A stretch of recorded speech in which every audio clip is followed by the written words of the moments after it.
بسبوسة هشيشة ورطبة وناجحة 100%. بسم الله على بركة الله. عندي جوج ديال البيضات يكونوا بدرجة حرارة المطبخ، رشة من الملح، كأس من السكر ما يعادل 100 غرام، كأس من الزيت ما يعادل 150 ملي. كنضيف السكر على البيض والملحة وكأس من الزيت. ضروري ما نخفق المكونات جيدا في المرحلة الأولى بواسطة الطراب اليدوي فقط. ضروري من الخفق الجيد حتى كنتأكد أن سنيدة بدات كتذوب وكتنسجم مع العناصر كاملة. من بعد كنضيف كأس من الحليب ما يعادل 150 ملي، ممكن تعويضه من كأس عصير البرتقال الطبيعي وزن 150 ملي. كنستمر في الخفق ديال المكونات جيدا، ضروري من الخفق الجيد.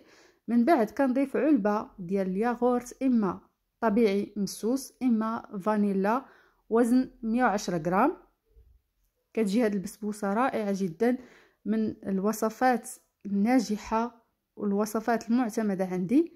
كنستمر في الخفق الجيد. من بعد كتكون عندي السميده الرقيقه الخاصه بالبغرير والحرشه. كنضيف الكأس الاول من السميده اللي كتكون مغربله من طبيعه الحال، زائد الكأس الثاني. كما غتلاحظوا معايا القوام ديال البسبوسه كيكون مازال شويه خفيف. هنا كيبقى لكم الاختيار، ممكن تضيفوا نص كاس سميده او ممكن كتضيفوا نص كاس ديال الطحين ابيض فورس. انا استعملت هنا الفورس مع جوج ديال الخمارات اللي كيعادلوا 14 غرام كل كيس فيه 7 غرام. كنخلط كلشي العناصر جيدا. غادي نكهها انا بالقشور ديال الحامض. ممكن ديروا سكر فانيلا في المرحله الاولى وتخفقوه مع العناصر الاولى. كنسمها بالقشور ديال الحامض، وغادي ناخذ نصف عصير ليمونه حامضه، نصف ديالها غيعطيني تقريبا ملعقتين من عصير الليمون الحامض. وكنخلط كلشي مزيان. كيكون عندي قالب قياس اما 22 او 24 سنتيم. ضروري ما كيتدهن بالزبده وكيترش بالسميده الرقيقه نفسها اللي درت في الخليط.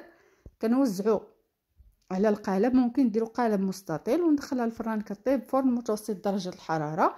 غادي نوجد السيرو اللي فيه كأس من عصير البرتقال، نصف كأس من الماء، نصف كأس من السكر، عصير نصف ليمونه حامضه، وكيس سكر منسم بالزهر. الا عندكم ديروا، الا ما عندكمش ديروا غير الفانيلا فقط. وكنديروا فوق النار حتى كيولي عندنا السيرو كيغلى عده مرات. القاعده كتكون البسبوسه سخونه يكون السيرو بارد، الا كانت البسبوسه بارده يكون السيرو سخون.